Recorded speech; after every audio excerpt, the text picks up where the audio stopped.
যদি হতে হয় তাহলে বাজ হবেন, কখনোই তোতা হবেন না। তোতা কথা বলে অনেক বেশি, কিন্তু বেশি উঁচু পর্যন্ত উঠতে পারে না। আর বাজ ডাকে অনেক কম, কিন্তু সবার থেকে উঁচুতে ওড়ে। আর এজন্যই বাজ পাখিকে সমস্ত পাখির রাজা বলা হয়। আর আজ আমি 5টি এমন কিছু কথা বলবো যা আমরা বাজ পাখির জীবন থেকে শিখতে পারি। 1 নম্বরে, বাজ পাখি একা ওড়ে, আর বাকি সমস্ত পাখির থেকে বেশ উঁচুতে ওড়ে। বাজ পাখি একা হলেও কিন্তু কখনো ছোট পাখির সামনে উড়বে না। বাজ পাখি সবসময় হয় বাজ পাখির সাথে উড়বে, না হয় একা উড়বে।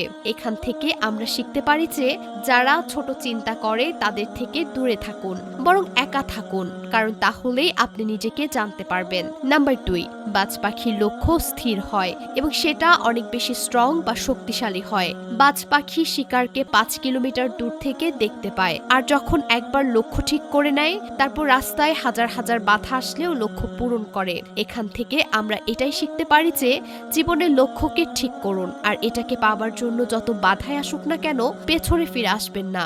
নাম্বার 3, বাজ পাখি কখনোই মৃত পাখি খায় না।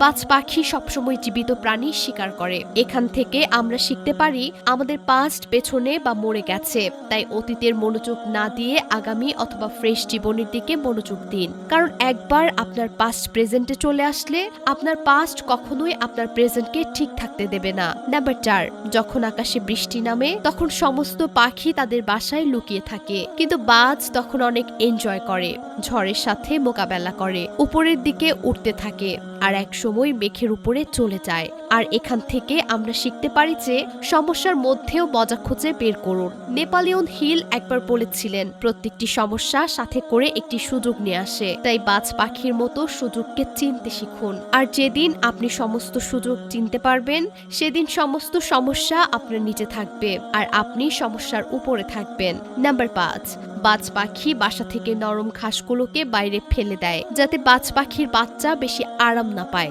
কারণ সে যদি বাসাতে আরাম পেয়ে যায় তাহলে সেখানেই থাকতে চাইবে, কিন্তু বাজ পাখি সেটা হতে দেয় না, কারণ এই পাখিরা জানে কোন সময়কে কিভাবে কাজে লাগাতে হয়। আর আমরা মানুষ হবার পরেও এটা বুঝতে চাই না। আমরা যত বেশি হতাশার মধ্যে থাকবো, তত আগামীর জীবন থেকে বেশি আনকমফোর্টেবল হয়ে যাব।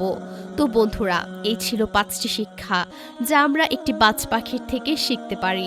দর্শক, বাজ পাখির এই চালচলন আপনার কাছে কেমন লেগেছে অবশ্যই কমেন্ট করে জানাবেন। আজ এই পর্যন্তই, আবার আসবো নতুন নতুন সব তথ্য নিয়ে। সে পর্যন্ত সবাই ভালো থাকুন, সুস্থ থাকুন।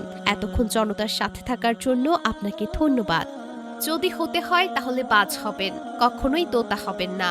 তোতা কথা বলে অনেক বেশি, কিন্তু বেশি উঁচু পর্যন্ত উঠতে পারে না। আর বাজ ডাকে অনেক কম, কিন্তু সবার থেকে উঁচুতে ওড়ে। আর এজন্যই বাজ পাখিকে সমস্ত পাখির রাজা বলা হয়।